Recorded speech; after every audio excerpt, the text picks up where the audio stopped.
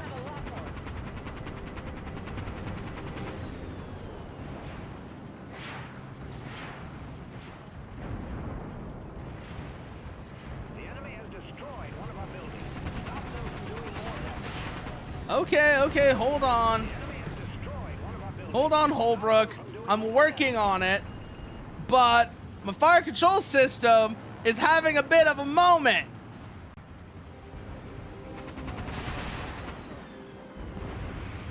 Whew. That all of them? Not quite. Okay. Being targeted.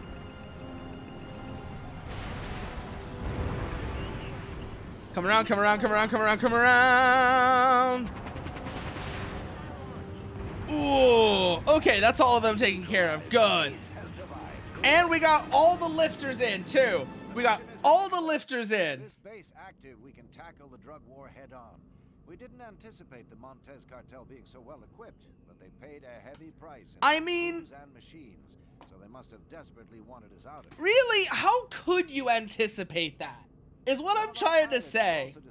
How could you anticipate that a drug cartel, a criminal organization, was going to have advanced combat aircraft? How do you anticipate that? Like, legitimately, how do you anticipate that a criminal organization like a drug cartel is going to have advanced fighter jets? It's kind of impossible to anticipate because that seems too absurd to be possible. You know what I'm saying? It's one of those situations that is so absurd that anticipating it would make you look insane.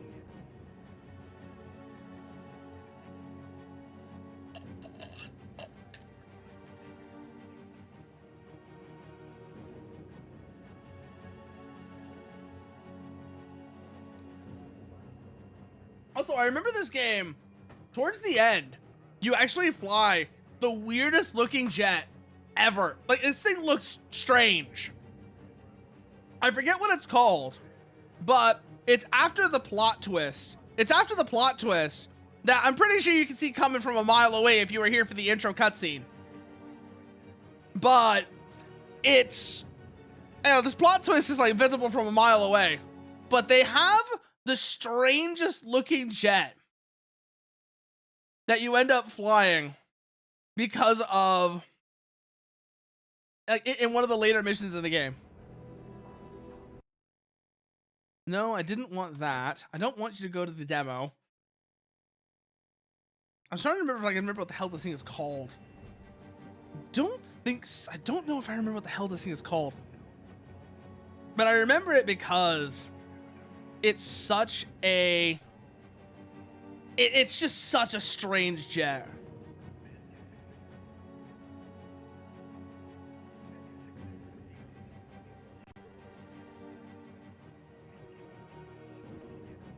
But I'm trying to remember, like I said, trying to remember what the name of it is.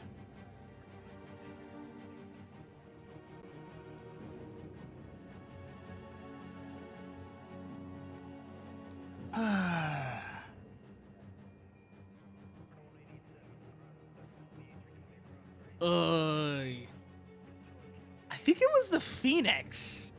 I want to say it was called the Phoenix, but I don't remember for sure.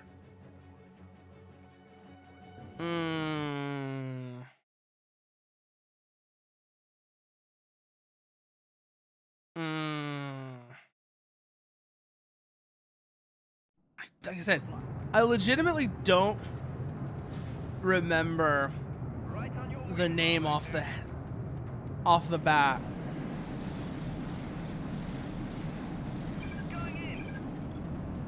Okay, but anyways, back to this now. Back to where we were now. Back to actually where we were, because like I said, I think it was called the Phoenix, but I don't remember for sure.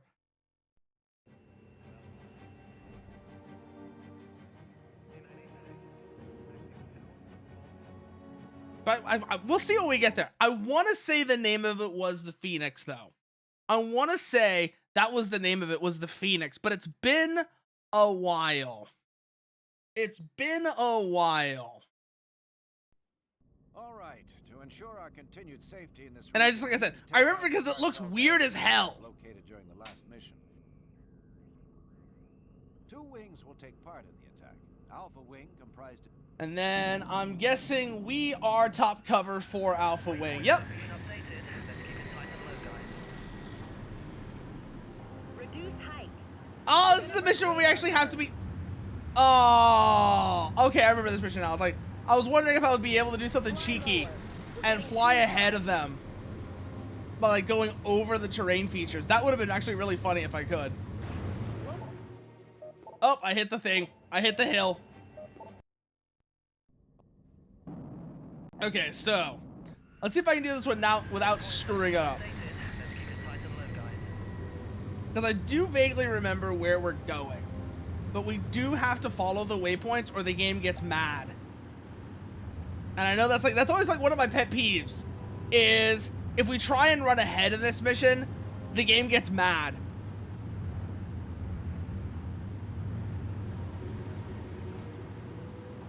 Reduce height. We're gonna break radar cover.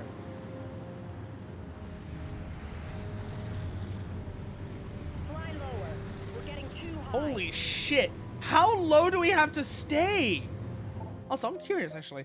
I don't think we can do it here, but I was wondering if we could actually change the units.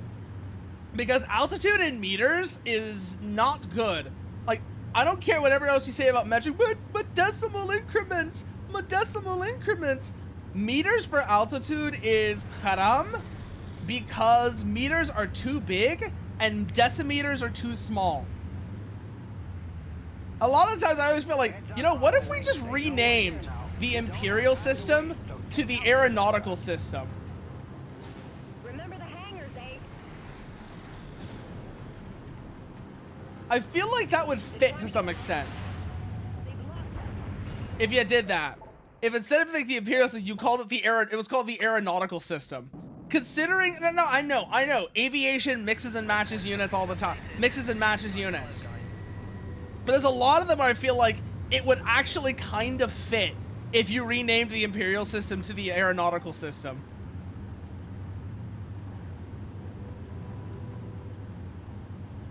Actually, let's focus on staying down where they want us to be and see how close we can get. That's going to be the fun part. How close can we get? Okay, we do actually have air-to-surface missiles. That's what I was trying to remember. Like, do we have air-to-surface missiles? We do. We actually do have air-to-surface missiles. I didn't remember if that was the case or not, but we do.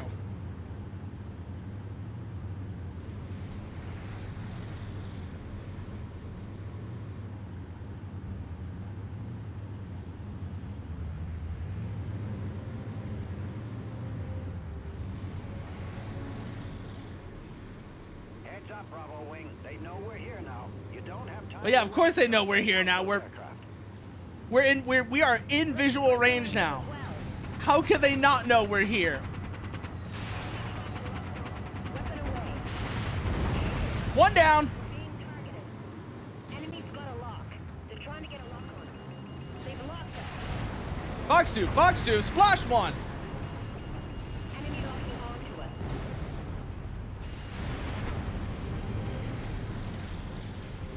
All right, this is where things are gonna get interesting because we've got to start balancing shit out now.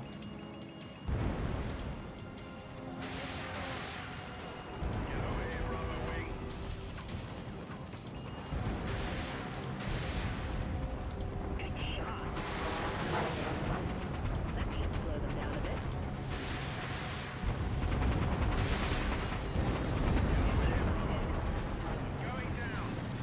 Ah, God, I hate this mission. I'm remembering why I don't like this mission now. Because you want to focus on the hangars to keep them spawning more, keep more jets from spawning, right? But there's enough of them already in the air that if you don't turn around and babysit the defenders, they get shot down while you're trying to keep the problem from getting worse. And it's kind of annoying. Reduce height. We're gonna break radar cover.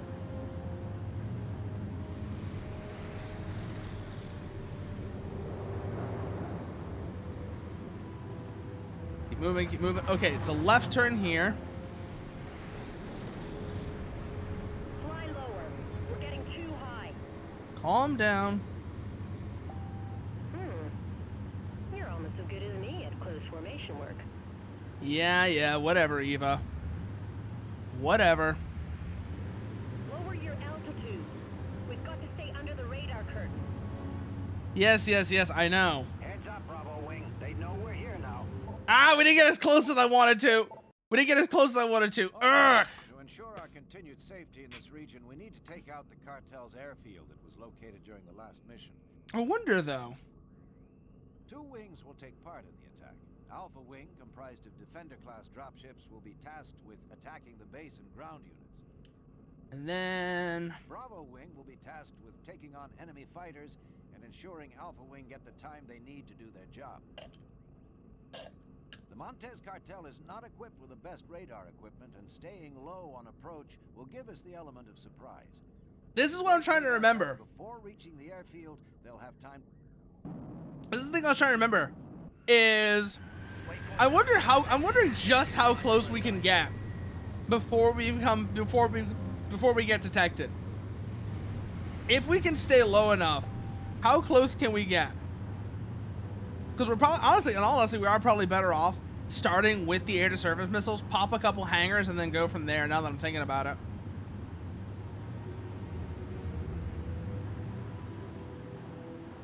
Reduce height. We're gonna break radar cover. Yes, I know, Eva, I know. Blah, blah, blah, reduce height, radar cover, I understand. Fly lower. We're getting But too also, there's a mountain blocking their radar. You would think that it would be going over the mountaintop would be what breaks your radar cover, not just, oh, you pass this arbitrary line. Heads up, Bravo Wing. They know we're here now. You don't have time to waste, so take out those aircraft. Don't forget about those aircraft hangars. Enemy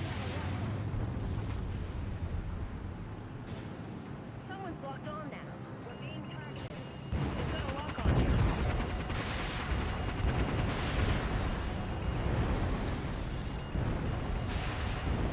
Okay. One down. Enemy locked. Enemy's got a lock. Come around. I hate this mission.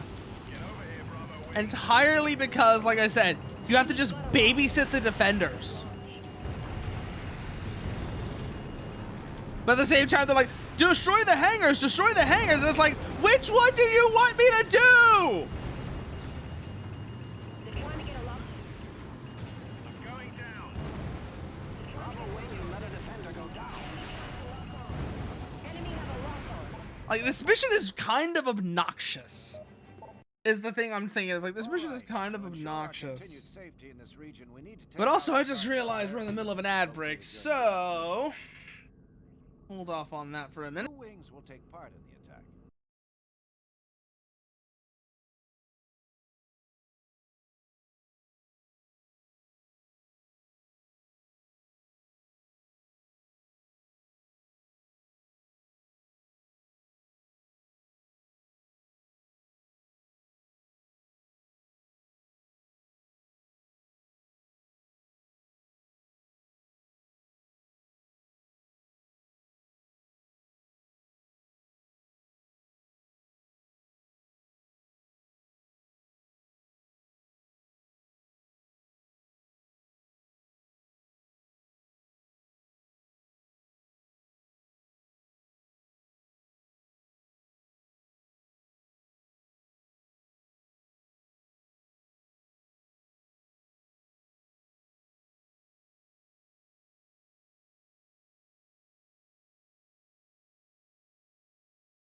All right, now we're back from that ad. So let's actually see if I can get this right. The main thing is actually remembering what the path is. Let's keep it tight and low, guys. That's going to be the main thing, is remembering what the actual path is to the airfield.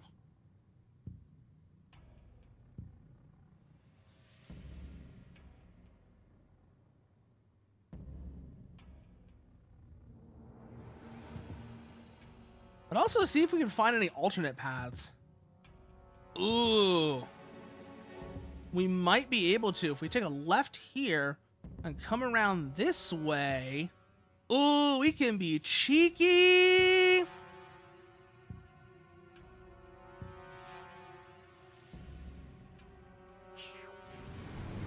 Oh, I didn't even notice that was there until just now. I want to try that. They might bitch at me, but like, were you broke formation? I want to see if it'll let me. I want to see if it'll let me. Reduce height. We're gonna break radar cover. Because I feel like if I can make Throttle. this work, we're in business. Bravo 2, you are relieved of your command. Eva, Ah, I knew it was gonna bitch at me. Like, no. I knew it was gonna do something like that, where it's like, no, you gotta stay with the other one. You can't do anything clever. Waypoints have been updated. Let's keep it tight and low, guys. It's like, it's so obvious. Right there is the thing. Like, that alternate path is right there for the taking. How can I not? I want to see if that was like I went too high, though. I want to see if that was actually that it won't let me go this way, or if I just went too high. I think it just won't let me go this way. But I want to see for sure if that's the case. With us. Bravo 2, you are Yeah, no, the game bitches at you if you try and do something, if you try and be clever and actually take an alternate path. Okay. It throws a fit if you try and take an alternate path and not stay glued to the defenders. That's a shame. Because that is like a perfect alternate path to bully the airfield with. Why would you put that there if you didn't want players to take it? That's kind of the way I feel about that. It's like, why would you put that there if you didn't want players to take that path? And don't be like, oh, but because it's a trap. Because it's really not. It's only a trap because you set it up that if players take that path, they automatically fail.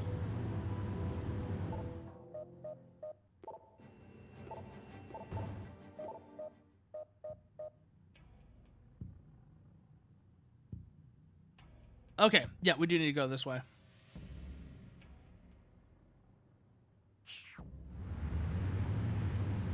A left here. Reduce height. We're gonna break radar cover. Come this way. And then we take a left. I remember correctly. Yeah.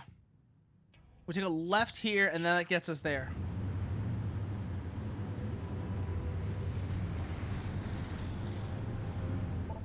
Is that correct?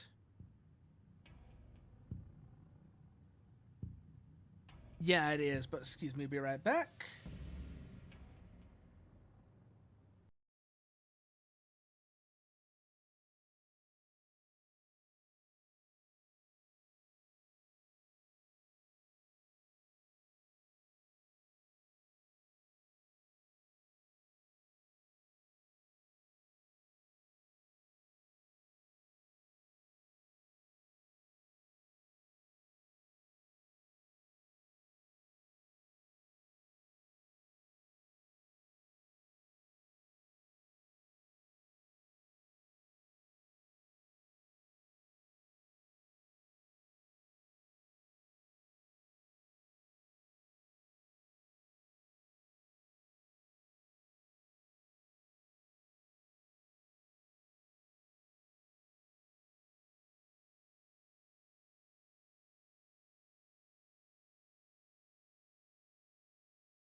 Sorry about that. Now we're back. Now we're back.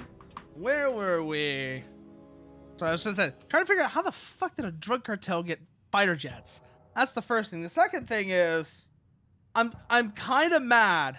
I'm kind of mad now that I know that the game won't let me take an alternate path to get there quicker. Because it's like, I see the path, but the game's like, nuh-uh, nuh-uh. We're here now. You don't have time to waste, so take out those aircraft.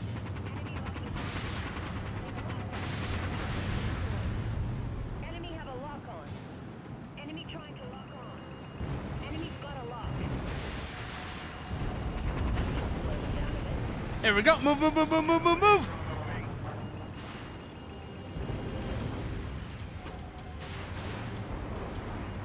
Come around, come around, come around, come around, come around! Where is he? Where is he? Where is it? Where is it? Where is it? Down! Start trimming their numbers down.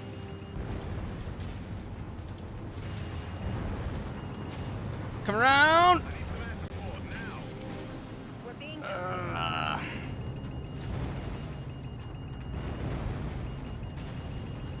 systems are down. Again, it's the same thing. It's like, you don't have the time.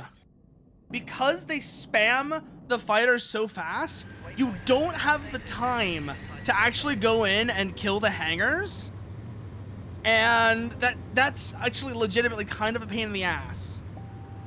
A lot of it's also because they didn't give you, you don't have rockets. And because I don't have rockets, I have to sit there and wait for the air-to-surface missiles to lock on, and they take forever to do that, which is just like, ugh.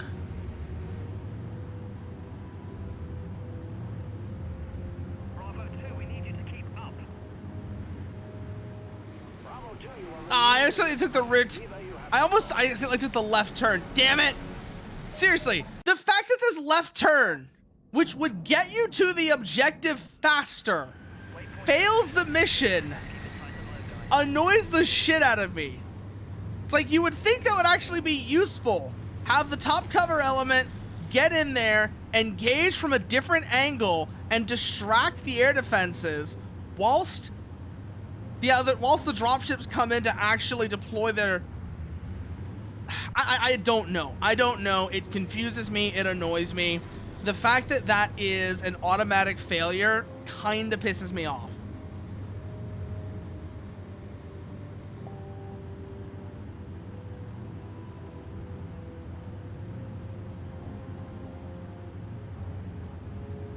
Keep going. Keep going. Remember, it's a left. It's a left here as well.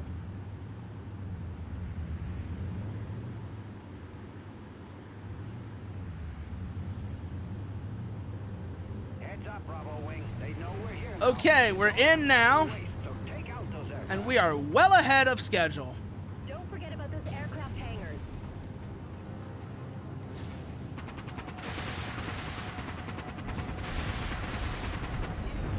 Okay, one down. We're being targeted. Someone's locked on now.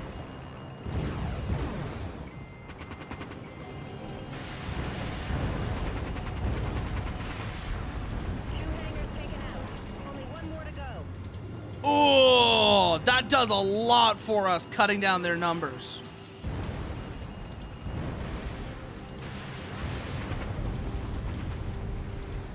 We can kind of dumbfire them and it works, I guess?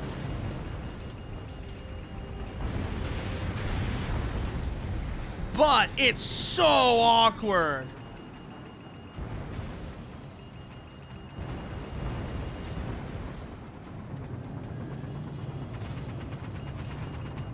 Come on, come on, come on, come on, come on. Shit.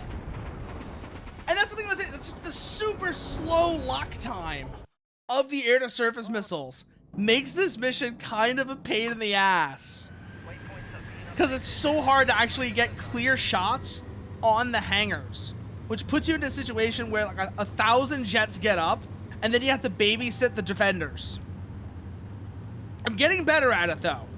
I'm getting better at it, but I still just wish that either they had a faster lock or a further lock. Because if you could actually use them from an actual standoff range, that would make these work so much better. But I know I'm also kind of an anomaly in that sense, where I want these things where I can engage at standoff. I can do things where it's like, I have distance to work with in my favor, where a lot of people want stuff where it's, you know, they want the knife fight in the phone booth. They want the honorable duel of sword, honor, sword. That sounds so stupid when I say it, Jesus Christ. But you know what I mean? They want the honorable duel. And I'm just over here, it's like, why would I fight fair? Is kind of what I'm always stuck thinking there. It's like, why would I fight fair? Why would I not hang back and use the range advantage of my weapons to plink at you before you can do the same to me? Like, why would I not do that? Like, what are you talking about, Mechanicat? Waypoints are being updated. Let's keep it tight and low, guys.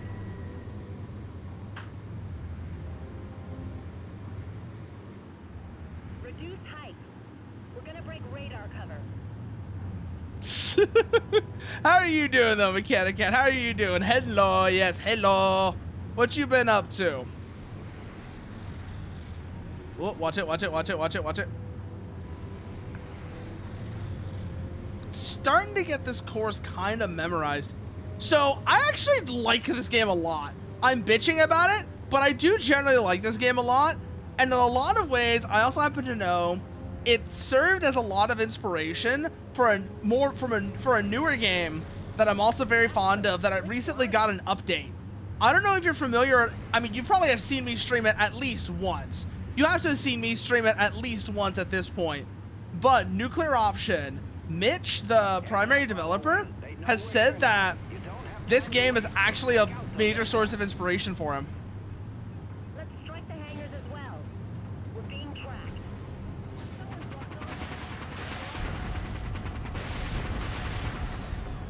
My missiles are hitting the ground. My missiles are hitting the ground. All right. You're... Jesus Christ. Waypoints are being updated. Let's keep it tight and low. Okay, let's try that again.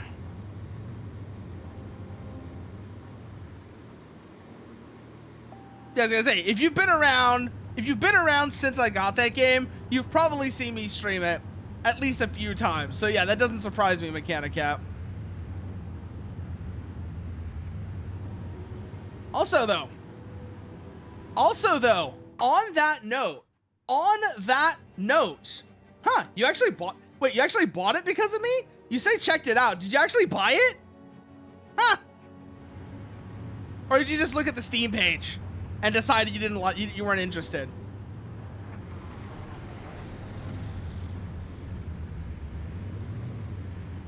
Whoa! We're gonna break radar cover. What the fuck just happened there?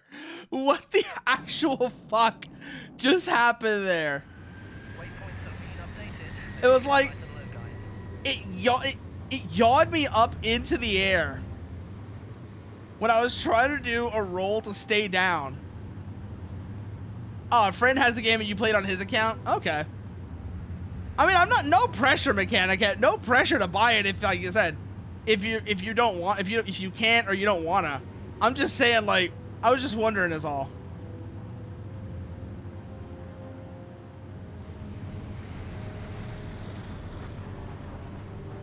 Which have you tried all of the did you try all the aircraft when you got it? When you were playing it on your friend's account? And if so, which ones did you really like? I'm kind of wondering now. Cuz there's probably been at least one update. I know there's been at least one update since you played it on your friend's account. There might have been more.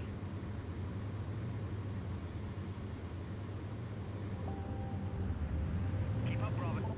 Ugh, again with the sudden left turn. At least this time it was a sudden left turn and not the right turn that got me. Waypoints are being updated. Let's keep it tight and low, guys. Also, speaking of updates though, I saw this.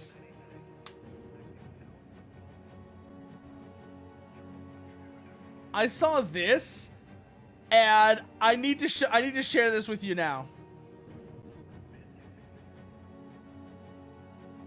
So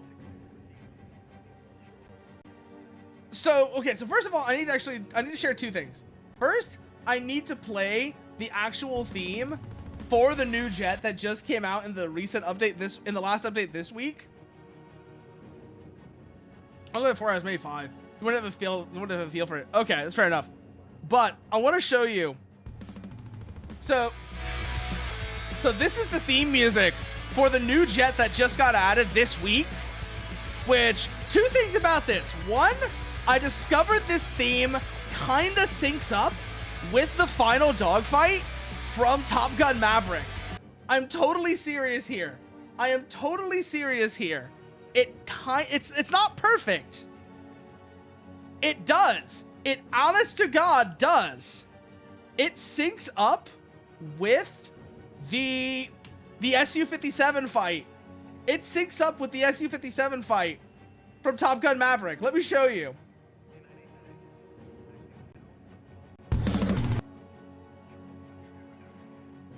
Go here, and then we go here, and then we go here. We pull this up. We pull this up. Make sure the browser audio is good. But check it out.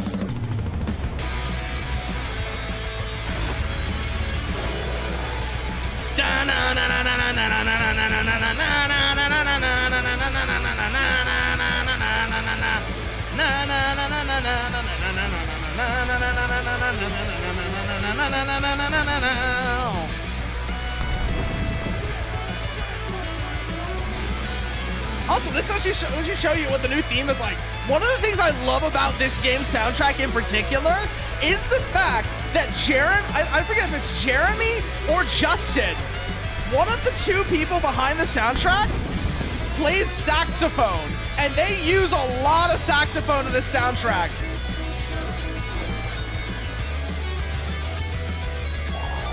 I know it does, right? It works so well.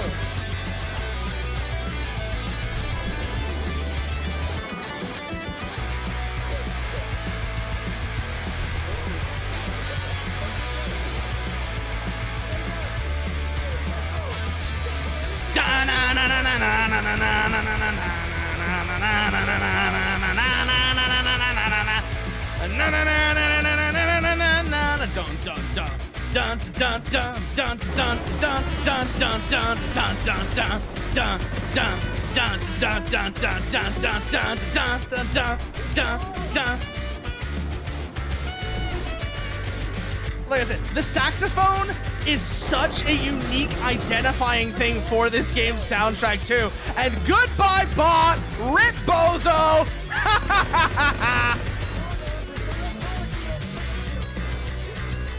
I love this shot right here. The sudden pull-up as the wings sweep forward. Such a good shot. And then the pitch down. You know that has to hurt too. Because that's like, what, negative 2G? That's gotta be like negative 2G. So that's gotta hurt like hell. All the blood going up into your eyeballs. Ugh.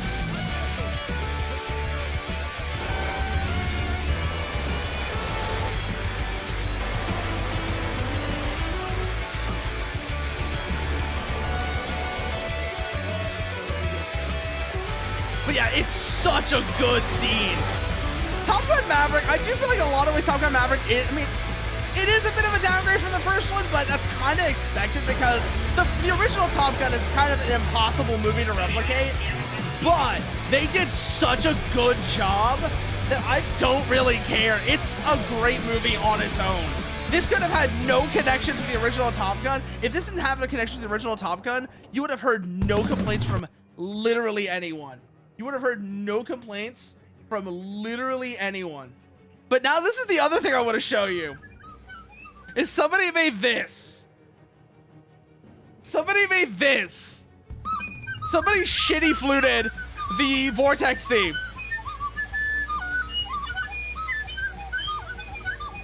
And this sent me when I saw it. This absolutely sent me when I saw that somebody had shitty fluted the Vortex theme. have they done other ones as well? Have they done other shitty flutes as well for nuclear option? Because if they have, I kind of want to see these now.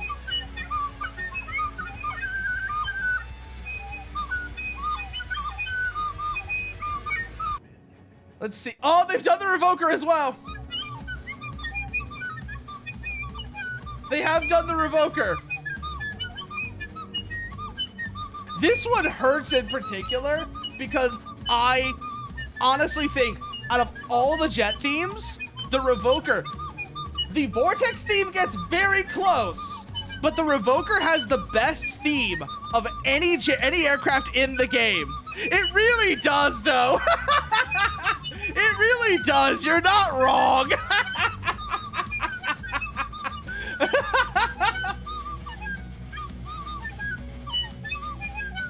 I kind of want to join in now.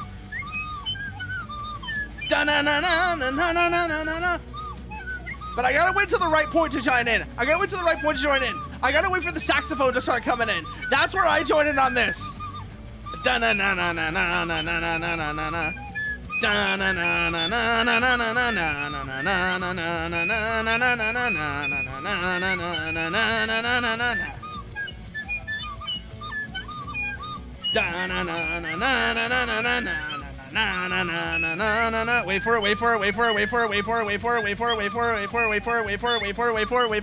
Wait for it. Now!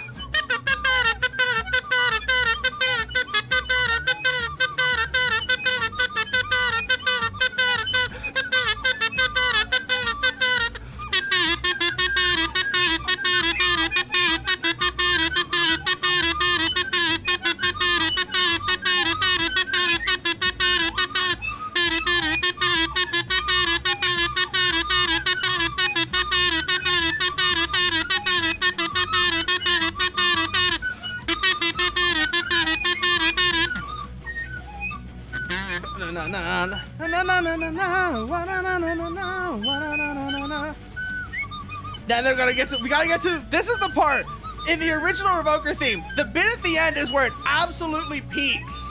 I'll actually let you listen to the real Revoker theme once we get through this shitty flute so you can see exactly what I'm talking about here.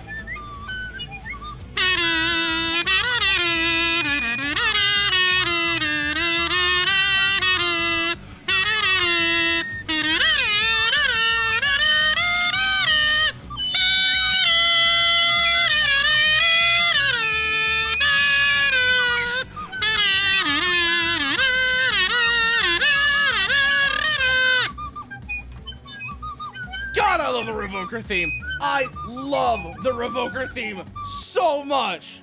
Like, this is the actual Revoker theme, just so you can see what I'm talking about here. The most beautiful thing I ever heard in my life. But yeah, I love the Revoker theme. It's so goddamn good. If there's any one reason to buy this game, it's for the Revoker theme. If there's no other thing you buy this game for, you buy Nuclear Option for the Revoker theme. It is that good. It is legitimately that good.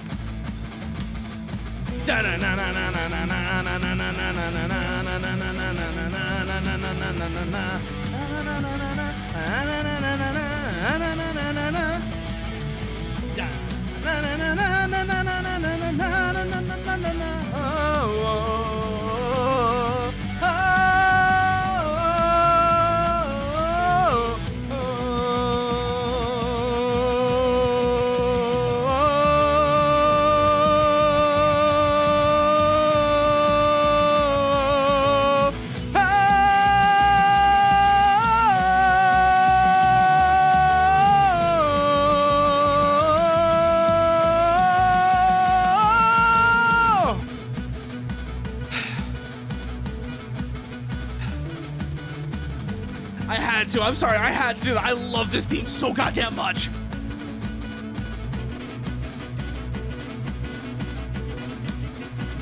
Like I said, the saxophone coming in. This was the moment.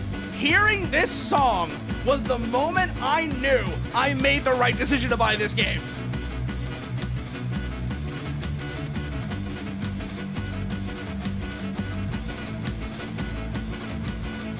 And then, so there's another theme. There's obviously the new jet that I showed you, right? There's this theme, which I think is the best theme in the game still.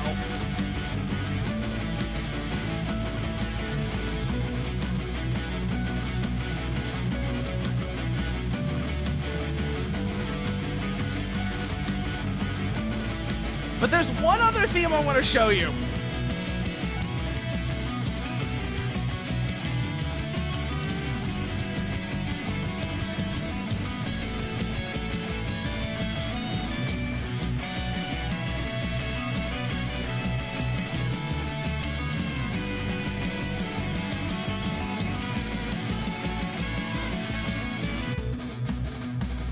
There's one other theme I want to show you. And I also want to show you something. I want you to tell me what you think when you hear this theme. It does, right?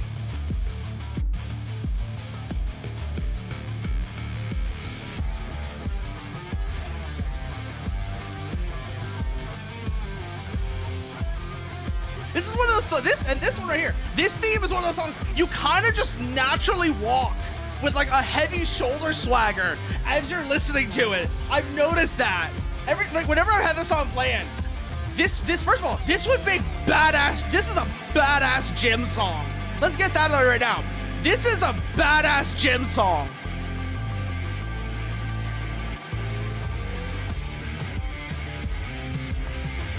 It's got like the perfect tempo too. But also, like I said, does it remind you of something in particular, Mechanicat? Because it reminded me of something in particular. And I want to know if you have the same impression.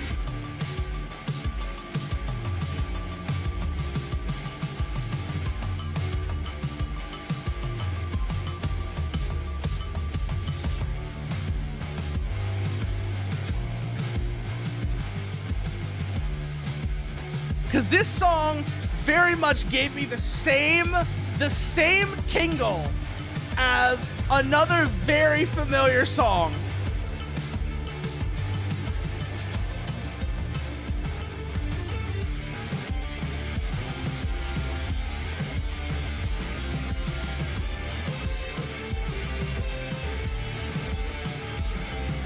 You're not sure? Here, let me help you. Let me help you.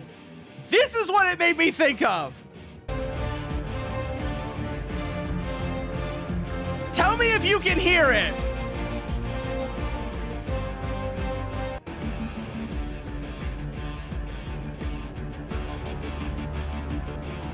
Can you hear it?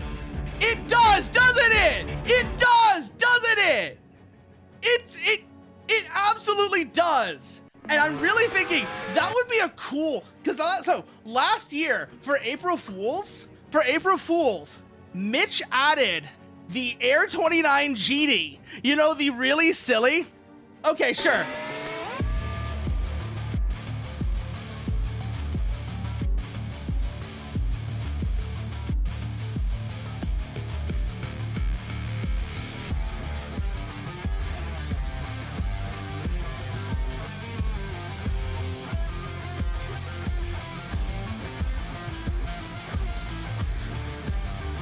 All right, that's the tarantula. That's Pacific Rim. Tarantula.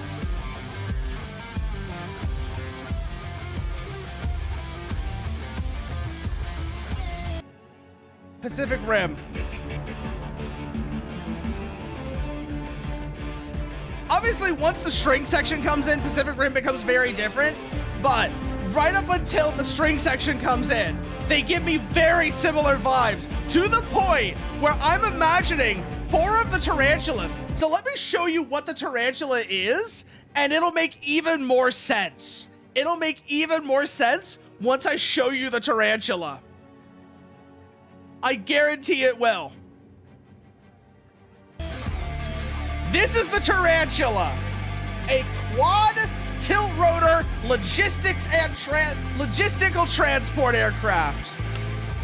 I can imagine like a squadron of these hanging a Jaeger off of them, transporting it to the Miracle Mile.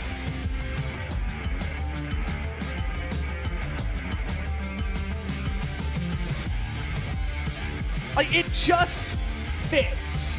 It just fits so goddamn well. It has no right to work as well as it does, and yet it does.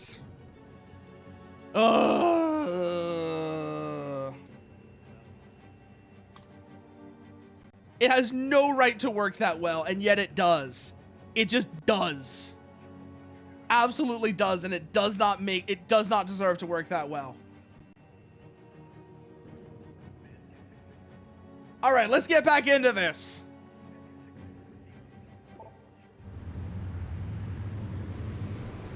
Reduce height. We're gonna break radar cover. Bravo 2, you're dropping back. Shit, went the wrong way.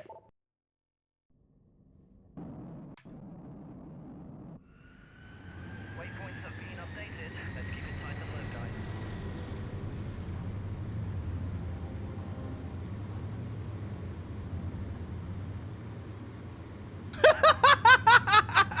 Watch one before bed and watch one after waking up. That'll fix it.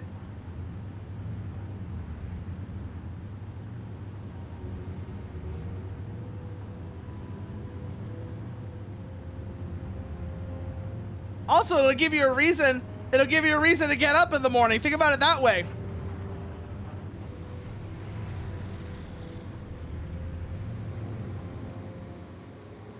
Reduce height. Shit.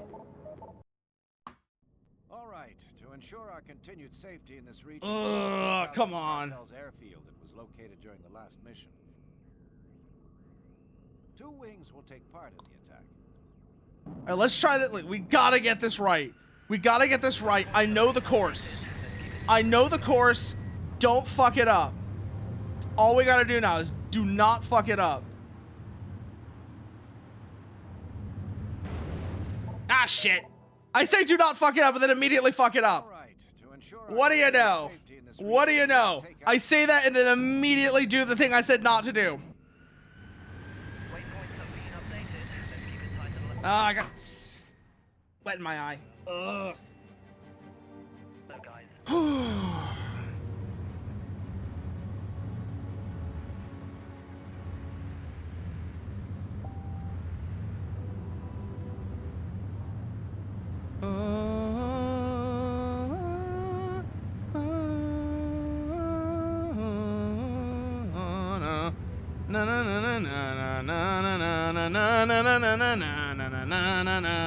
Yeah, dude, I can explain. Listen to these 2 songs real quick. And then also you gotta show them the mashup. You gotta show them the other mashup as well. It's listen to these 2 songs and watch this mashup. You gotta do both of them.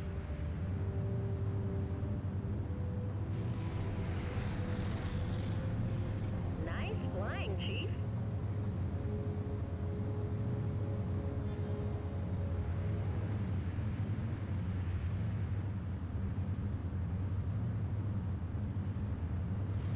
Heads up, Bravo Wing. They know we're here now. Okay, now let's get this shit on the road. Let's get this show rolling. Don't forget about those aircraft hangars. Enemy trying to lock on. Box 2, rifle. Pull up. We're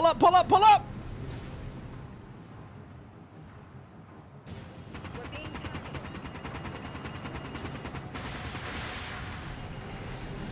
One hanger down. Slow them down a bit.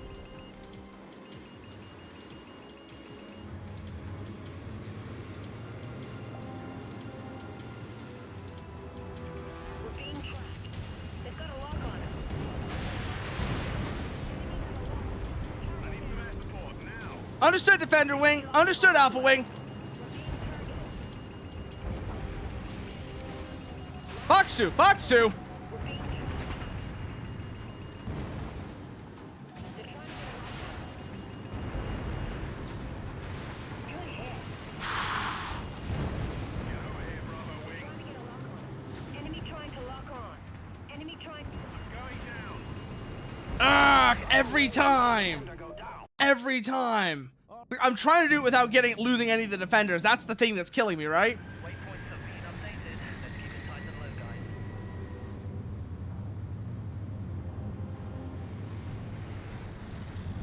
guys. That's the thing that's killing me, is I'm trying to do it without losing any of the defenders.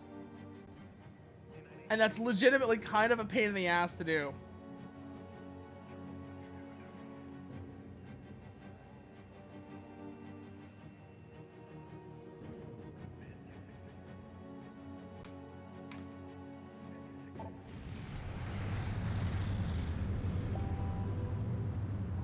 Come on. Just gotta lock in now. Bring ourselves around. Remember, right turn here. Remember, right, left, left. That's the pattern. Right, left, left. Right turn. Left turn here. It's gonna be a sharp one.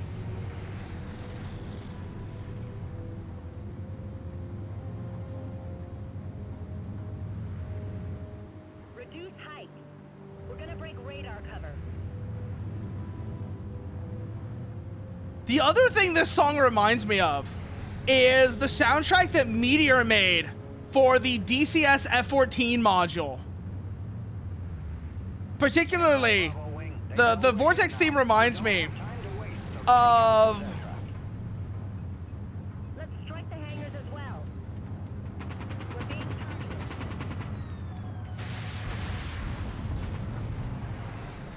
We're being tracked. Enemy trying to lock on. We're taking heavy damage now. Pulling away, pulling away, pulling away. We're being targeted. I see him. Fox 2, Fox 2. Coming out of there.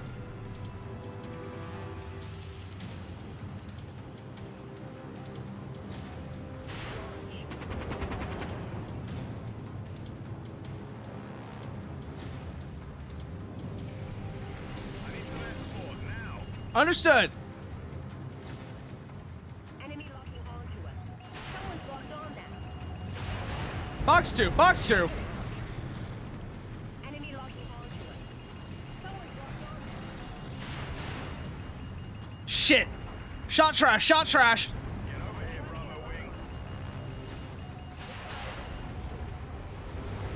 Splash one, splash one. Enemy locking onto us. Enemy trying to lock on. Someone's locked on. Come on, come on, come on, come on. Enemy trying to lock on. Fox 2.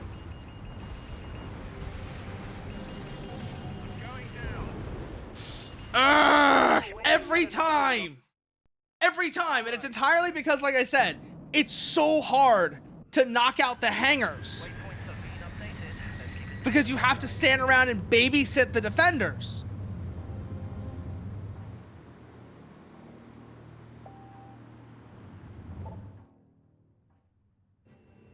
It's like, I wish, like I said, I wish that I had more range to work with, so I could actually do something about those hangars. And thank you for that, Mechanic Cat.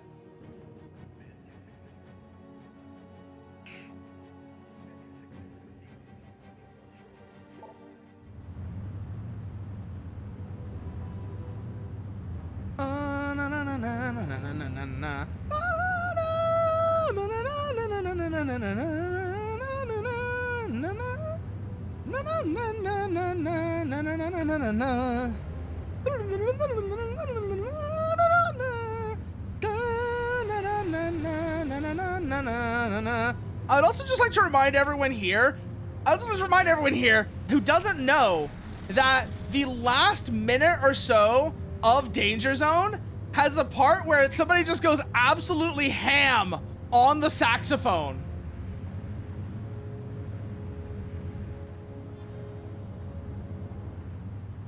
Heads up, Bravo Wing. They know we're here now. You don't have time to waste, so take out those aircraft.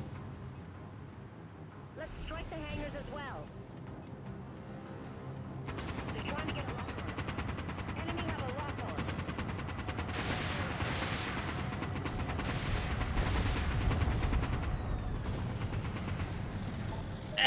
Did I get too low?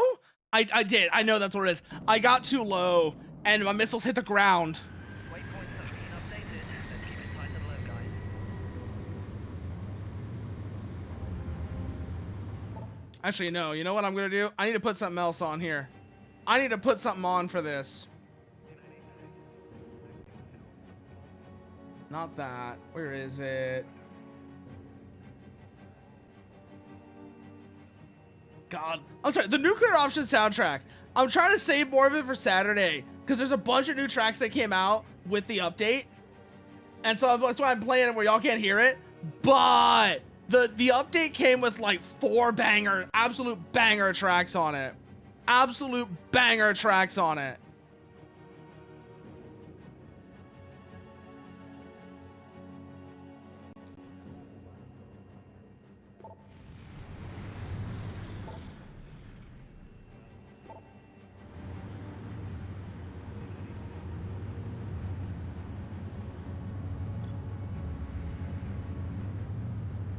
Come around this way, take a right here.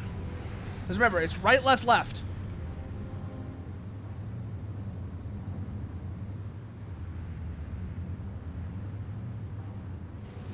Reduce height. We're gonna break radar cover. Ugh!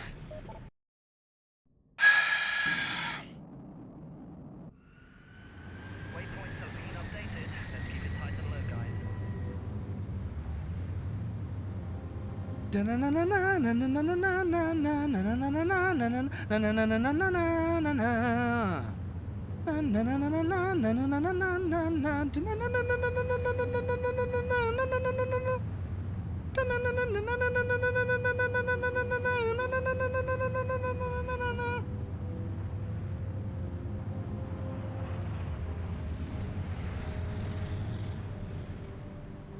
Reduce height.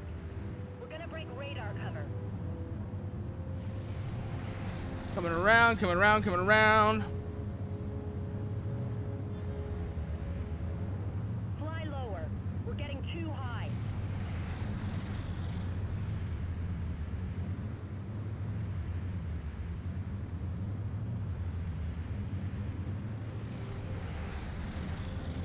Heads up, Bravo Wing. They know we're here now. Okay, pop up. To waste, so take out those aircraft. Don't forget about those aircraft hangars.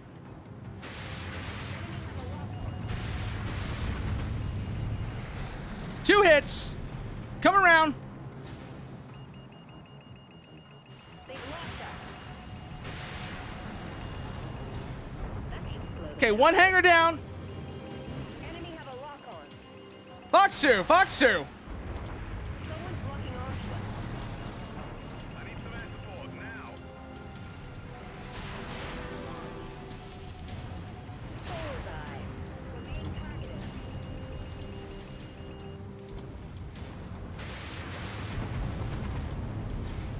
Ooh! That was uncomfortably close. Enemy's got a lock. That's our lead. I need some air support now. Ugh, every time though. It's like if I can get 2 hangers down quick, this mission becomes a cakewalk. But otherwise, like I said, you have to stand around and babysit the defenders. Cause a swarm of fucking fighters just pops up out of nowhere. You get swarmed. Oh, but goddamn, I love this track. I love the Vortex theme so much.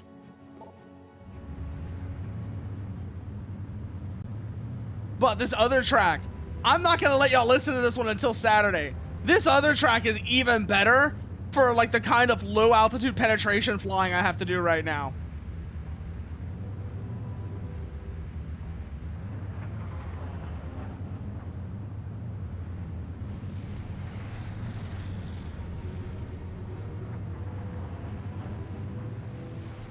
Reduce height. We're gonna break radar cover. Eva, I am below the defenders. What are you talking about? Come on, come on, come on, come on, come on, come on. Na na na na na na na na na na na na na na na. Heads up, Bravo Wing. They know we're here now. You don't have time to waste, so take out those aircraft. Don't forget about those aircraft hangars. They're trying to get a lock on. Weapon away. Ah! We did the thing again where our missiles hit the ground. Because we come in super low. I'm using the HUD view to get in super low, right?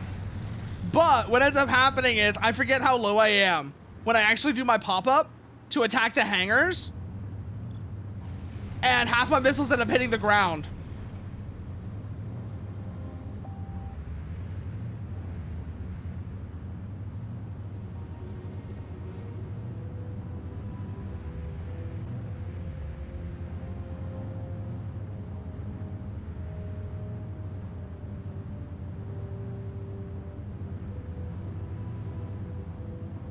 Come on, come on, come on.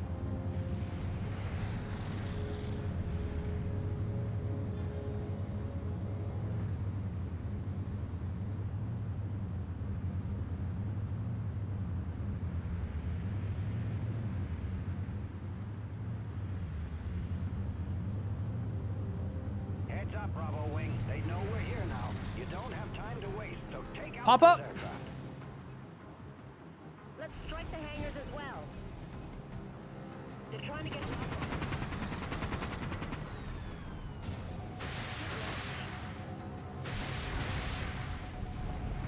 One down. Sound of it. We're being targeted. Enemy's got a lock. Enemy trying to lock on. Someone's locked on now.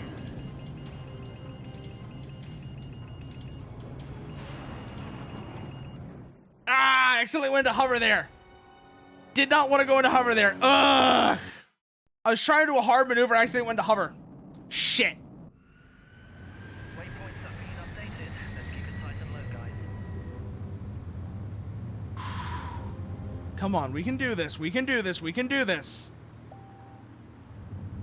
And I know I can do it without losing a single defender.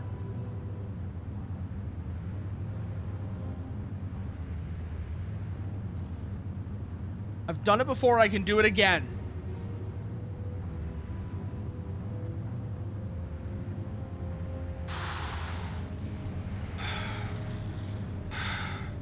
Come on, come on, come on, come on. A little bit further, a little bit further, a little bit further. Left turn here. All right. We're in the home stretch. Hard left once we cross this mountain.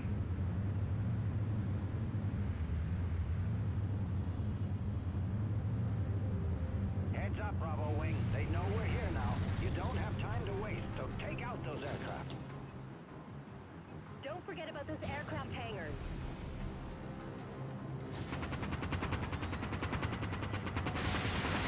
Good launch. We're being tracked. They're trying to get a lock on. Woo!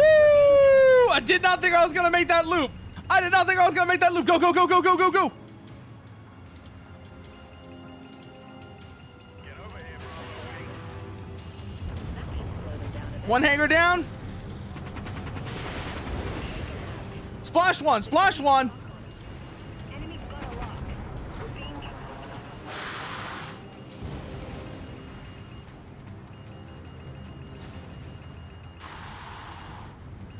I need some air support now. On it, defender. On it, alpha. Shit. I get disoriented there is what ends up happening. I get disoriented and I just lose. No, I did not. I did not see what Ferrari did recently. What did Are you talking? Oh, wait. No, I know what you're talking about. I know what you're talking about. The oval piston engine, right? You're talking about the oval piston engine, aren't you?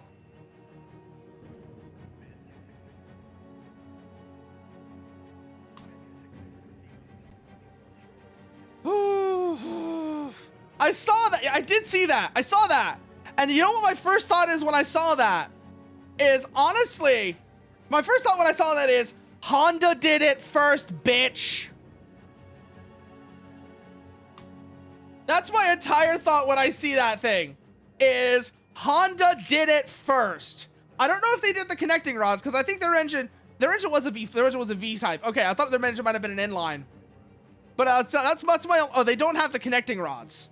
Okay, so they don't have the connecting rods, but the oval pistons, yeah, Honda did it first, bitch. That's like half of my thought with that engine is, it's so, I can actually tell you what it is. I can actually tell you what it is. It's so the advantage of oval pistons is that you can make an engine that is physically smaller. You can make a more compact engine for the same displacement. And as a result, the engine is lighter. Also, you can put more valves on the engine and it breathes better. The connecting rods also contribute to this, because since they're joined that way, there's less physical mass for the connecting rods. There's probably a couple of other things I'm missing, but those are the main two benefits of that design that Ferrari patented.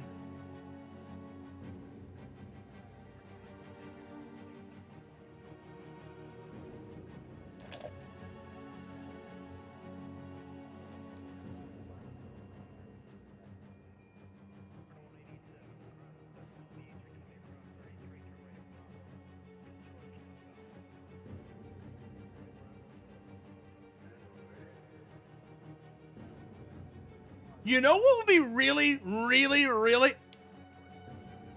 No, it's purely performance. It's purely performance. It makes the engine breathe better. It makes the engine lighter. And it's purely a performance thing.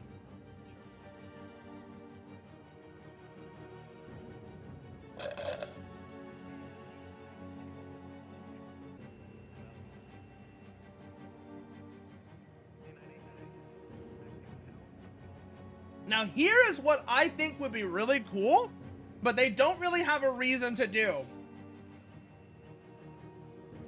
Imagine if they made an uneven firing V12. And believe it or not, there are advantages to an uneven firing interval.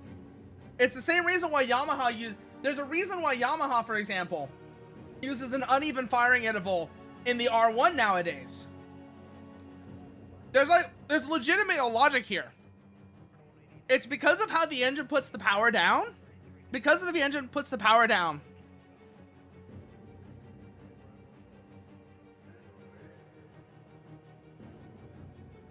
Because they realized something, Mechanicat. They realized something. The people who buy Ferraris don't care about numbers. If all you care about is numbers, you're going to... Until recently, you would have bought a Tesla. Until recently, if all you cared about was numbers, you would buy a Tesla. The people who are buying Ferraris in this day and age care about feel.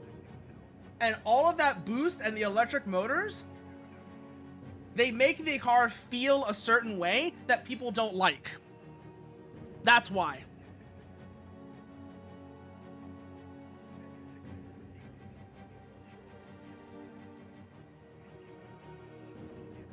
It's the same way how everybody talks about how fast EVs accelerate off the line. Everybody talks about how fast EVs accelerate off the line. Oh, you're talking about uneven firing orders. Okay. Yeah, no, the uneven firing order thing, there's not much of a point to it. I just think it's interesting.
Target now 17646, Angels 28, tracking 260.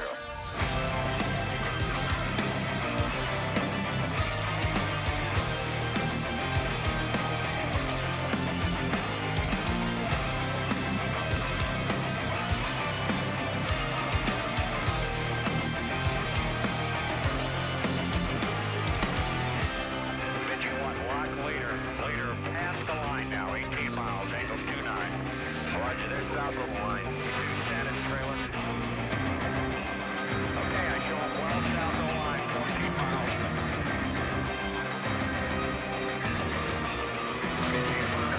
12 miles, 12 miles.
Yeah, it's a pretty good game, partner, and it's also one of the games that Mitch, the main developer of Nuclear Option, says is like a lot of is one of the places he goes for inspiration for how he wants the game to actually be.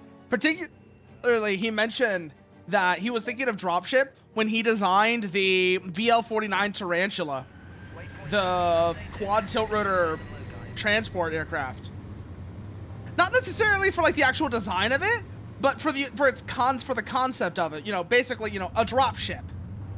It's not exactly the same as the dropships in this game, but functionally it fills the similar role of thing that comes in, deploys stuff, and maybe does a little bit of light, you know, does a little bit of close support for them. Oh God, don't tell me I took a wrong turn. And yeah, no, this game is actually really good in a lot of ways. You're right about that. Especially because, I mean, this was the era when, aside from the Ace Combat series, where, again, by the standards of the era, the Ace Combat series was also fairly realistic, and that game is arcade as hell.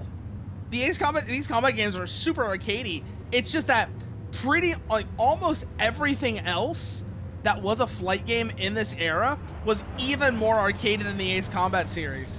And that's crazy to think about with how the environment is now, where we're starting to see somewhat actually proper sims even making their way onto consoles.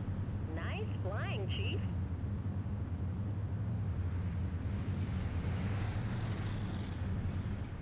Like, you're not going to get a study sim on a console. You're not going to get, like, DCS or Falcon BMS on a console, right?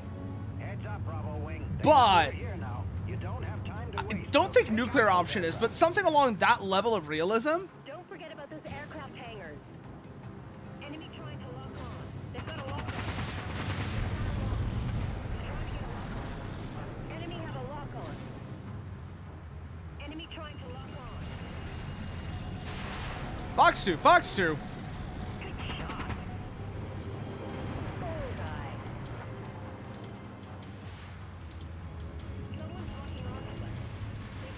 Come around, come around, come around, come around. Get out of here. Going on the attack. We're being tracked. They've got a lock on us. Get over here, Bravo Wing. Enemy locking onto us. Crazy to think just how low the standards of the era were when it came to realism, though. Shut up, Mechanic Cat! Shut up! Enemy's got a lock. Neutralized. They're trying to get a lock on us. You know what's another game Enemy locking that I'm honestly shocked has never... You know what's another very old sim that I'm surprised still holds up as well as it does today? The original, not even BMS, the original Falcon series. So Falcon 4.0, Falcon 3.0, they have better AI to this day than DCS. Like, DCS's AI is just surprisingly dumb. We're being targeted. We're being targeted.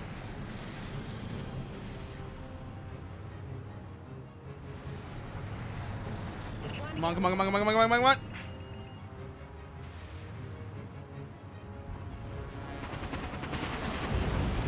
Another one down. I probably didn't need the second shot, but hey, always pays to be sure. being targeted.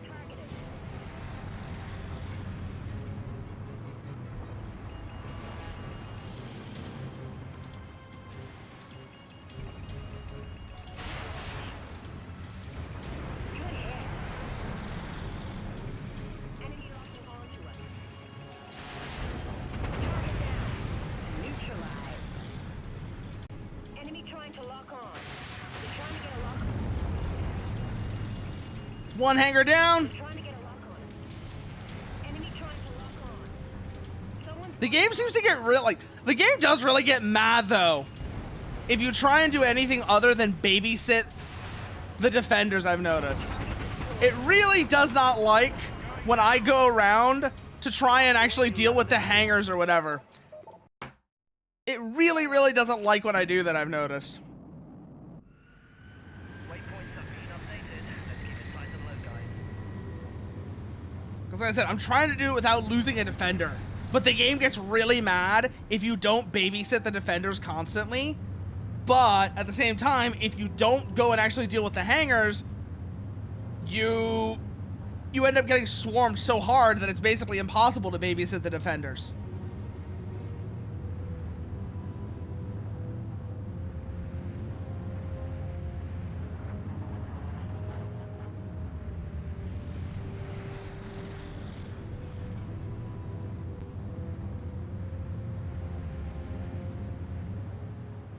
reduce height. Yes, yes, yes, yes, Eve, I hear you.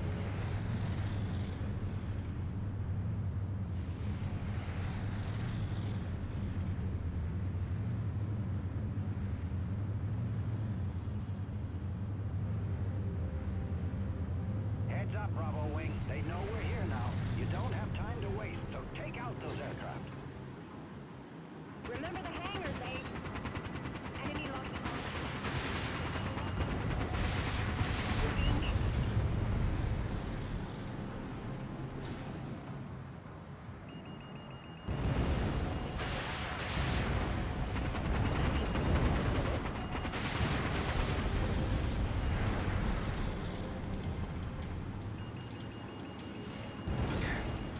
Come on. Need some air support now. two hangars. Okay, that's 2 hangers down. One more to go. That should cut down their spawn rate so we can be able... Whew! Going down. Every time, like I said, it gets mad. Like, the game gets mad if you decide to actually try and take out the hangers quickly.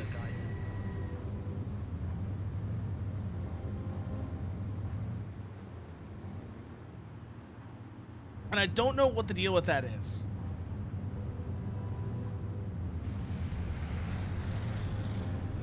like like this is one of those missions that makes you wish this game had, you know, you had another player with you, so you can actually split your attention more efficiently.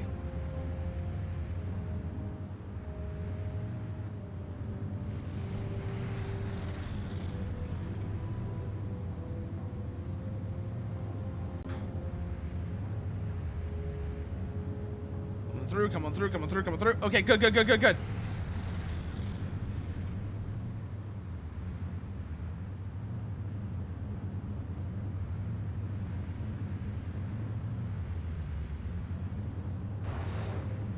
Shit! I was trying to correct for that, and I pancaked it there. God damn it.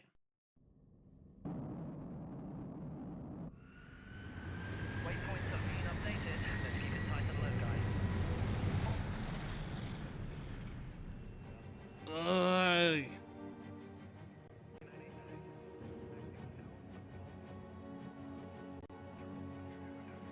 Actually, no, yeah, no. Let's have this one just playing while we do this. Let's have this one playing while we do this. This is a banger of a track. Like, Micro did an amazing job on the Falcon BMS soundtrack as well.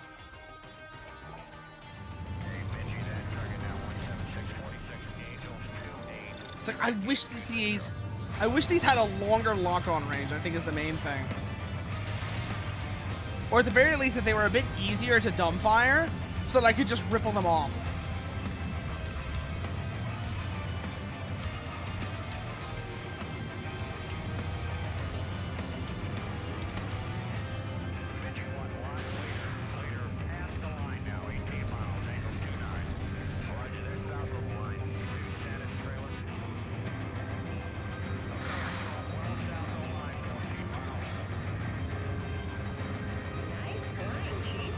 Okay, we're through. Come around this way. Don't hit that ridge line. Pop up.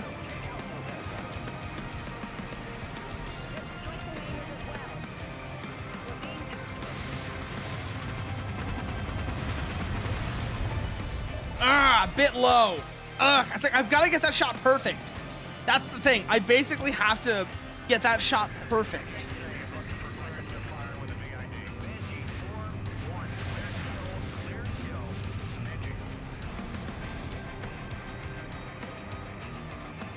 Remember, think bottom of the pipper. That's what we need to do. Put the bottom of the pipper on the target, on the top of the target. I think that'll probably do it.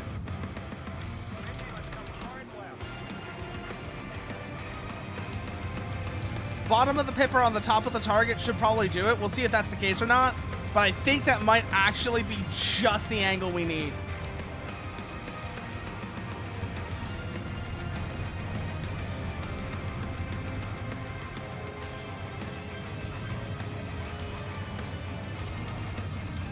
And if that works, that'll give us a huge advantage because it'll let us pop one of the hangars quickly.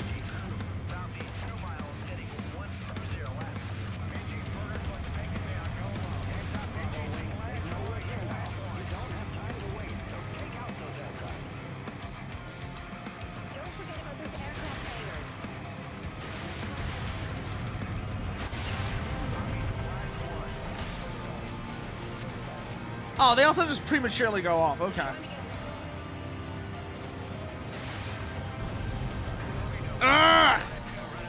Every time. It's like, because like I said, if I don't take these hangars out quickly, I get swarmed. So like, I have to prioritize the hangars.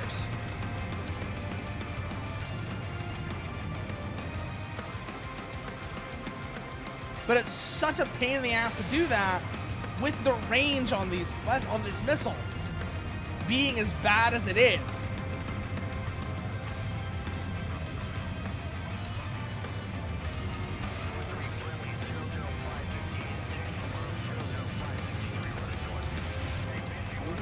Coming through. Okay. ABs are cooled off again. Let's keep moving.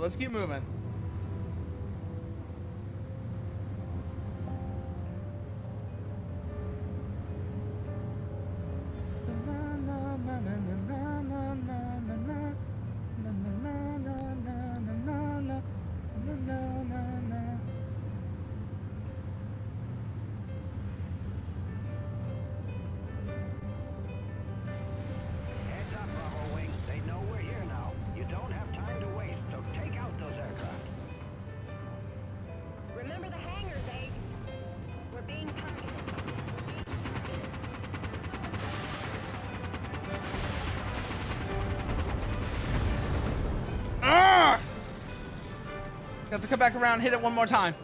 Enemy locking onto us. Okay, got hit on one. 2 damage, 2 damage.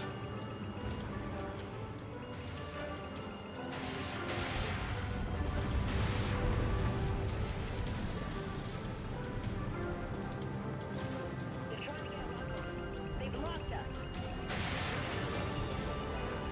That should slow them down a bit. 2 hangers down. Only one more to go.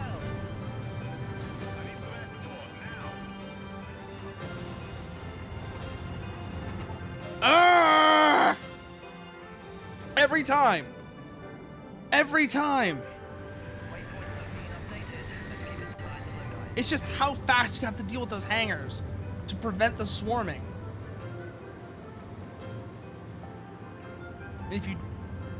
But if you do, the game gets mad at you. And you know, it's always enough that one of them gets shot down.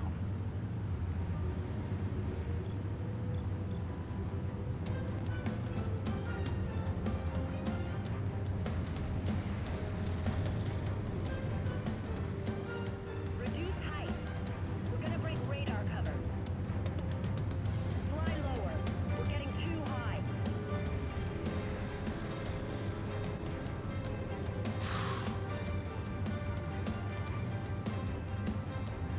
Okay, we're good, we're good, we're good, we're good.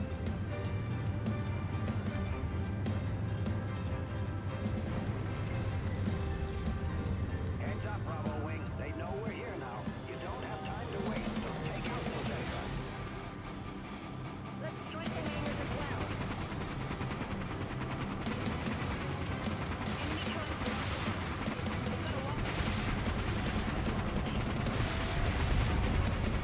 Ah, we flew too low again. We flew too low again.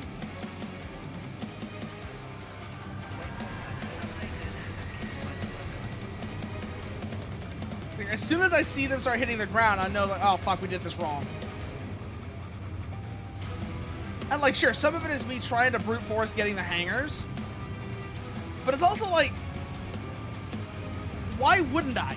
It's sort of the reaction I have to this. Why wouldn't I try to prioritize the hangers? Because otherwise I'm gonna get swarmed.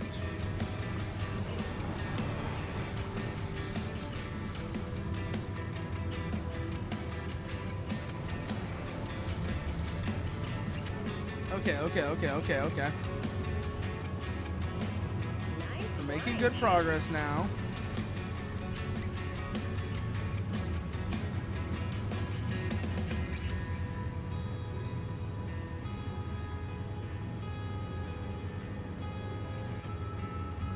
Ah, I went the wrong way!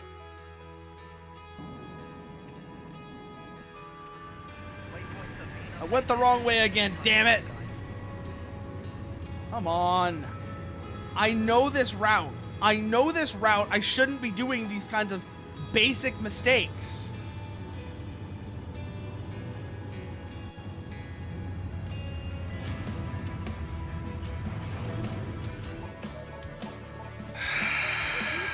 Yeah, no. Smacking into the ground like that, yeah, no. That's not gonna work.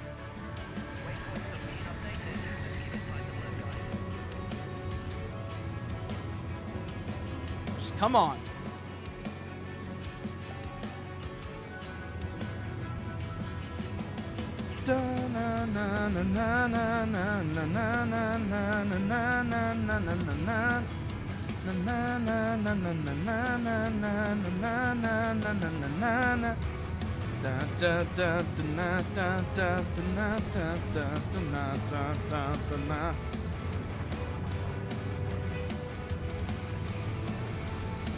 Come on, come on, come on! Bring ourselves around!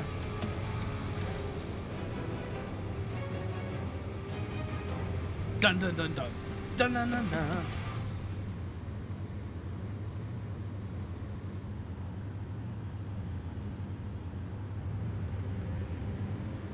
Reduce height. We're gonna break radar cover. Heads up, Bravo Wing. They know we're here now. You don't have time to waste, so take out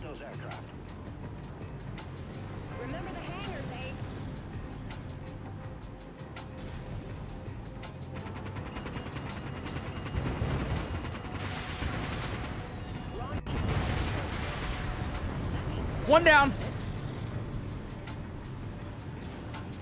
We're being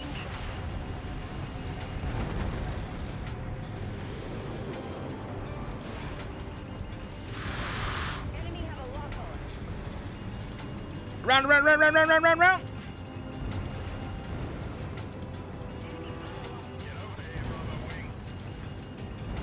Ah! I'm just getting so disoriented. I'm noticing that like I'm getting super disoriented for whatever reason.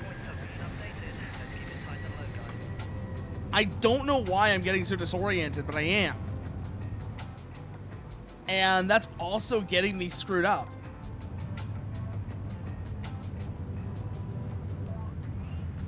Dun, dun. Dun, dun.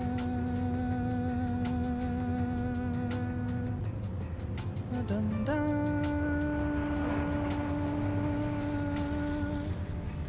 Dun, come on. Turn here. Reduce height. Keep our altitude down. Radar cover. The weird bucking motion right there. That's a very weird bucking motion right there. I don't know what was going on there, but very strange. I said, I know a lot of what's going on here is I'm trying to do something specific. Like, I'm trying to avoid losing even a single defender. And that's kind of what's hurting me here. Hangars.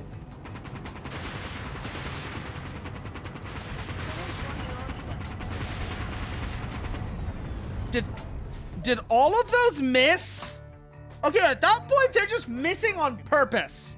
At that point, they're just missing on purpose. Waypoints have been updated. Let's keep it tight and low,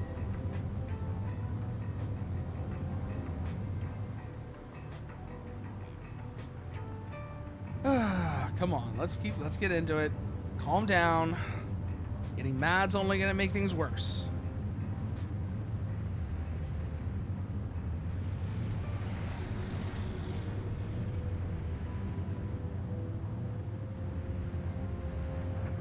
Nice and easy. Nice and easy.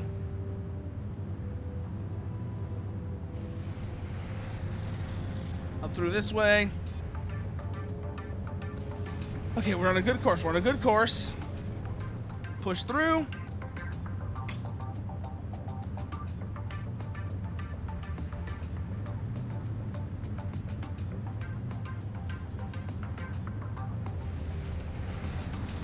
Heads up, Bravo Wing. They know we're here now.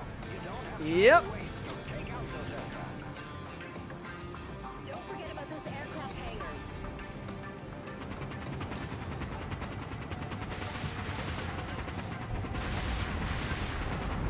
One down.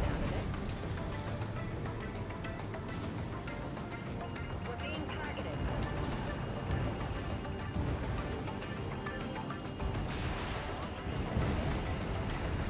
Okay, takes care of one of the aircraft. Enemy lock. Gives us an opening to actually go in for the hangars again.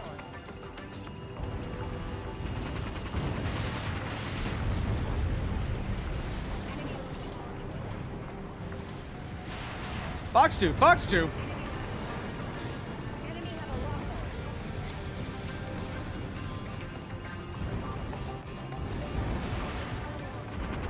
That's the kill.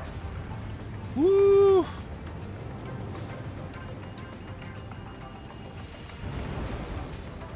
Ah! Pull back, pull around, pull around, pull around. Extend, extend. That's why we get disoriented. We're trying to turn with them. They're trying to get a lock on. That's the kill. That's also what gets us thrown into hover mode. They're trying to get a lock on. Enemy's got a lock.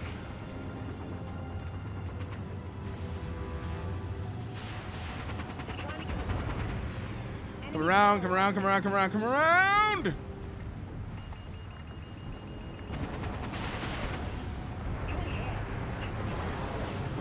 They've got a lock on us. Oh, that was uncomfortably close. Someone's locking on. Enemy's got a lock.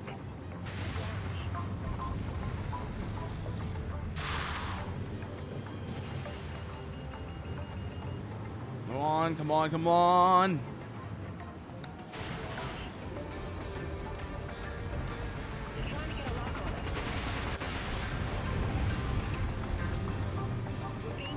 Up, up, up, up, up, up, up, up, up.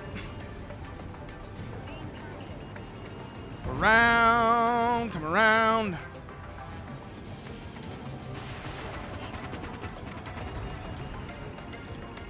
Over, over, over.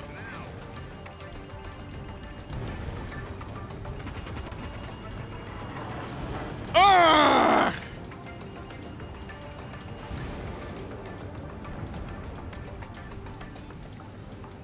Enemy's got a lock. Enemy lock. Someone's locked on now. Enemy lock. Kill. No one's coming out of there. Okay. Someone's locking on now. Someone's locked on now.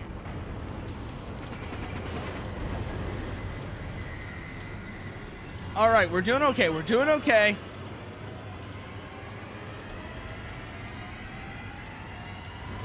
None of the defenders have gone down yet. That one's in danger. Prioritize.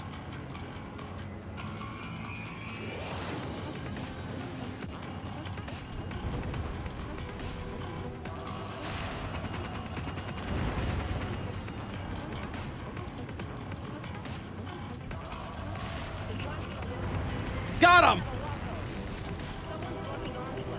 Okay. Come on. Around, round, round, round, round, round. This is the last one.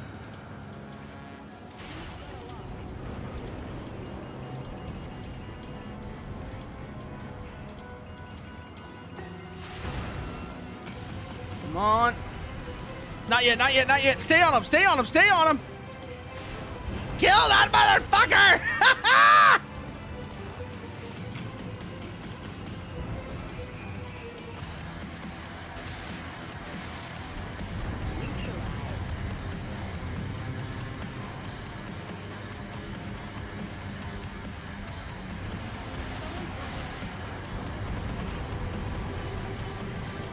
Ooh, all defenders are still in the air too. Beautiful.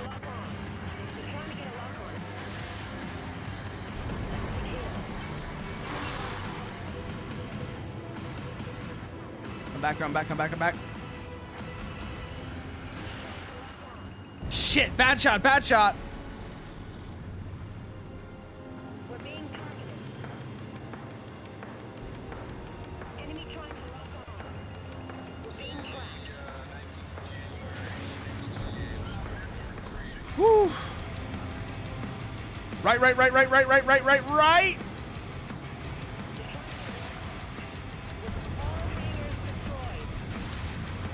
Bad shot, bad shot. We have 2 targets left, though.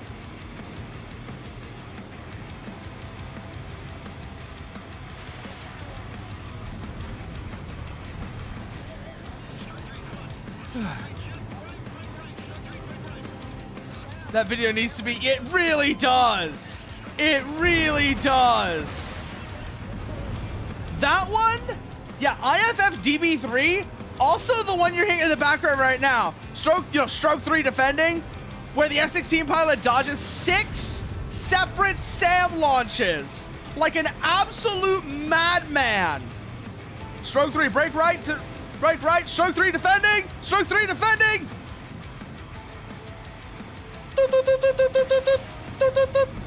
The RWR going absolutely nuts as he's flying through this nightmare field of SAMs.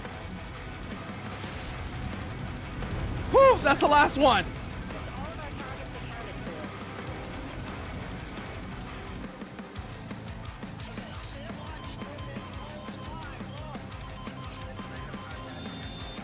All 3 defenders are down.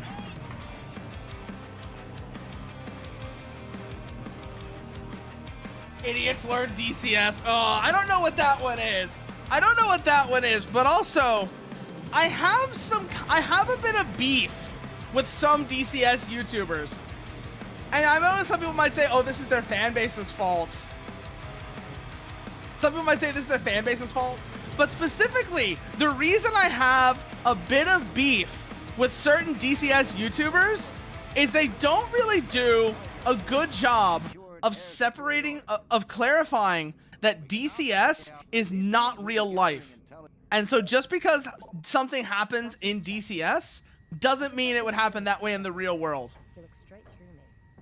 Blast gates closed, weapons safe and locked. You think anything happened to JC? And in some cases, I'd even go so far as to say that one of them in particular kind of implies that DCS could be used to predict how an engagement would go in real life. When there's a lot of gaps there's a lot of gaps even in DCS that Ego Dynamics fully acknowledges those gaps are there. Oh, let's see who this is. Who is this? Idiots learn DCS. What is this?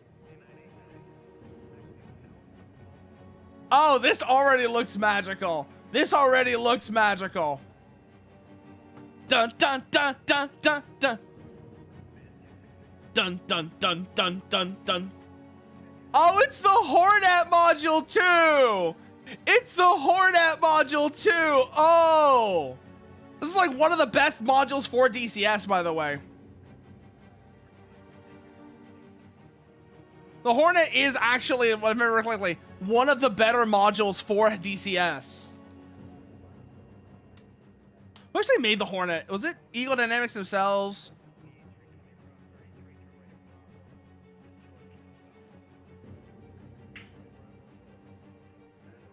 Oh, I see exactly what you mean by the music, actually. Yeah, no.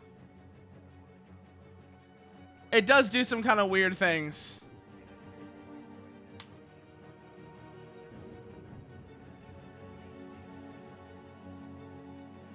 Okay, so Hornet seems like it was Ego Dynamics themselves. That's what I was wondering. Is like, was this Heat Blur? Was this Ego Dynamics? I know for a fact it was not Razbam. There is too much quality for this to be a Razbam.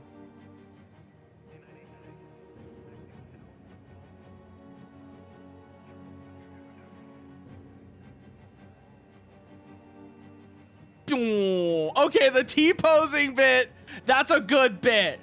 Oh, oh, oh.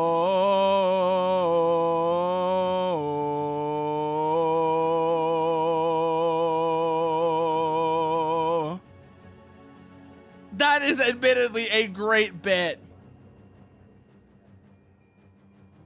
But remember, kids, taking off from the carrier is easy. Landing's the fun part. Also, I always love that little bunker that sits between the catapults.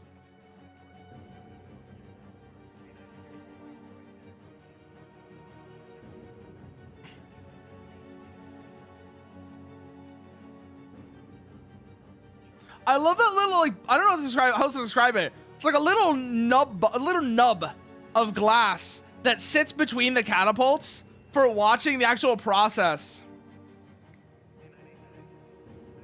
Oh, for a second I was afraid he was I thought for a second there on the takeoff, he was gonna pitch the nose down into the drink. That would have been funny.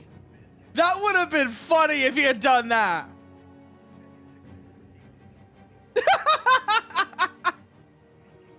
Oh, and now they're doing World War II stuff as well. Unironically, this is one of the things, World War II, Warbirds, World War II aircraft is one of the things that DCS actually does really well.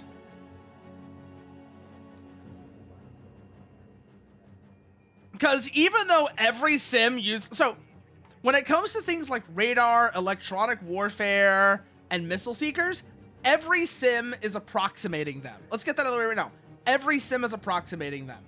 But DCS approximates them badly. Because you're never going to get a one-to-one perfect simulation of how a real weapon seeker works. Or how a real radar works. You need to know secret spooky information. And even if you know that secret spooky information, if you wanted to simulate it perfectly, you'd have to build the damn thing.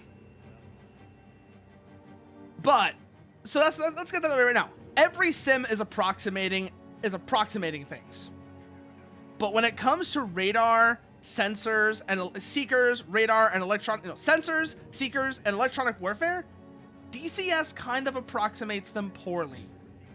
On the other hand, DCS's great strength is its aerodynamic modeling.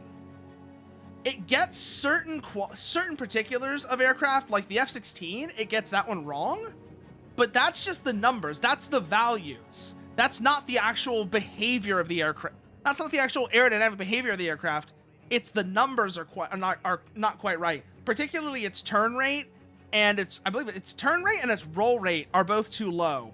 But like I said, that's numbers. That can be relatively easily adjusted. On the other hand, what DCS does once you're in a stall, nobody to my knowledge does that as well as DCS. But that's a relatively minor thing to all the other stuff that, at least to me, it's relatively minor compared to all of the other things DCS approximates poorly. So like I said, sensors, seekers, electronic warfare, all approximated kind of poorly. The other thing DCS does not have the other thing about DCS that's not very good is its AI. DCS's AI is awful. Absolutely terrible. And that means that unless you're flying against other people, a lot of missions are just not going to be fun. They're not going to be engaging. They're not going to be challenging. And that's tragic. That actually makes me really sad. Okay, how did they lose his right wing? How did they lose their right wing? How did they lose both wings? I told ya, landing on the carrier's the fun part. Landing on the carrier's the fun part. Taking off is easy.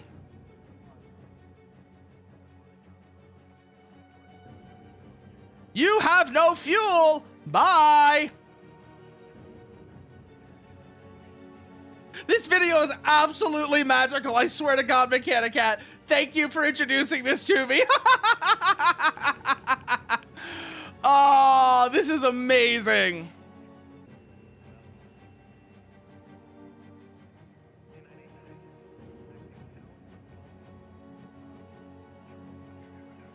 Just like I said. Oh, is he gonna try it again? He's gonna try it again. Can he call the ball? Can he call the ball? Oh, he got the wire. He's down. Woo! Operation Fly Through Anti-Air really fast. Don't die. Here we go. I know exactly how this mission feels. I haven't done this in DCS because I don't have DCS, but I know how this feels. Just like all the alerts going absolutely nuts at you.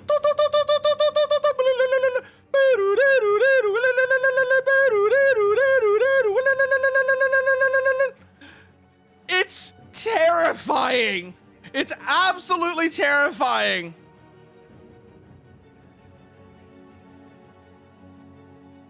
What is he doing with the flanker?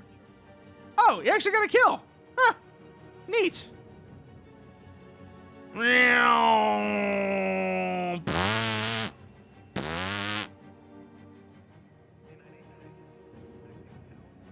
So, I don't play War Thunder anymore.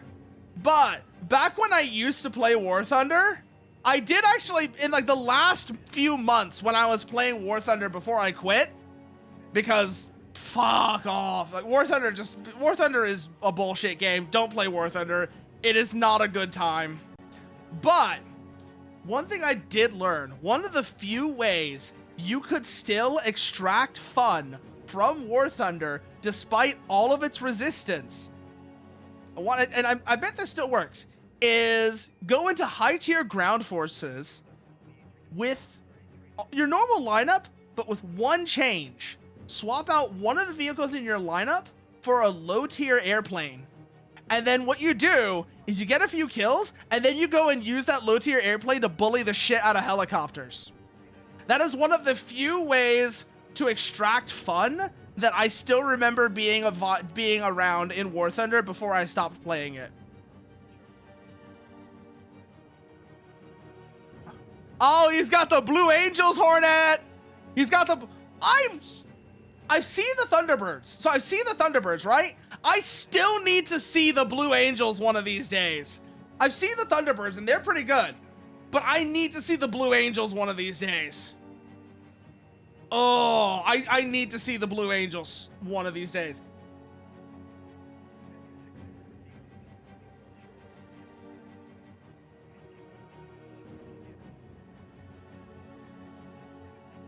Because god damn, that livery is hot.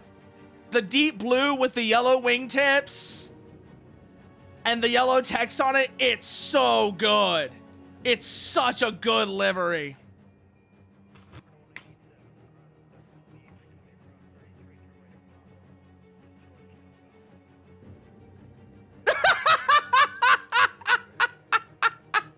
Oh, that's such a beautiful ending. That is such a beautiful ending, Mechanicat. But also, I think we are going to call it here. So let's go and see who we can raid into. Let's go see who we can raid into, shall we? Especially if... I want to see if Bloom is on. I want to see if Bloom is on because... I've been talking about... I kind of think it'd be cool if he played this. I think he would find this game kind of neat. I don't know if he is because I forget if he... I don't think he streams today. But I was thinking maybe we got lucky he is. I can just check his schedule. The hell am I talking about here? Let me just check his schedule. I'm pretty sure he doesn't, though. So let me just check. No, he doesn't. Okay. I just wanted to know if he did or not. So, what are we going to do? What are we going to do? Who are we going to raid then? Let's go say hello to...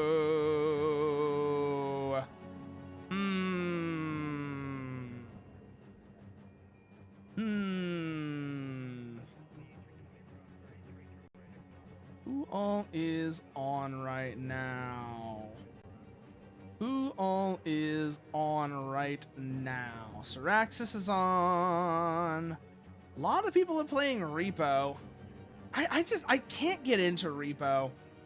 I would have to be convinced to play Repo, and the only way I can explain it is Repo comes off to me as cozy, not exactly cozy slop, but very much adjacent to cozy slop.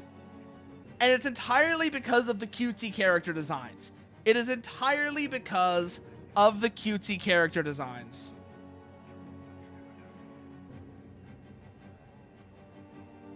I said I would have to be convinced to play Repo, and it is 100% because of the cutesy character designs. They trigger an almost like visceral revulsion that is similar to what I get from cozy, like I said, what you might call cozy slop or mascot, or from mascot horror. I get like this visceral revulsion that I would have to be forced through. But let's see. Actually, let's go raid Buka. Let's go raid Buka, see what they're up to. Dragon Quest 11, it seems like. But in the meantime, you want to see what I'm up to off stream. These are all the places you can find me. And as for the raid message, let me get that real quickly. Here we go. The raid message. And I say to everyone here, thank you for joining, and good night.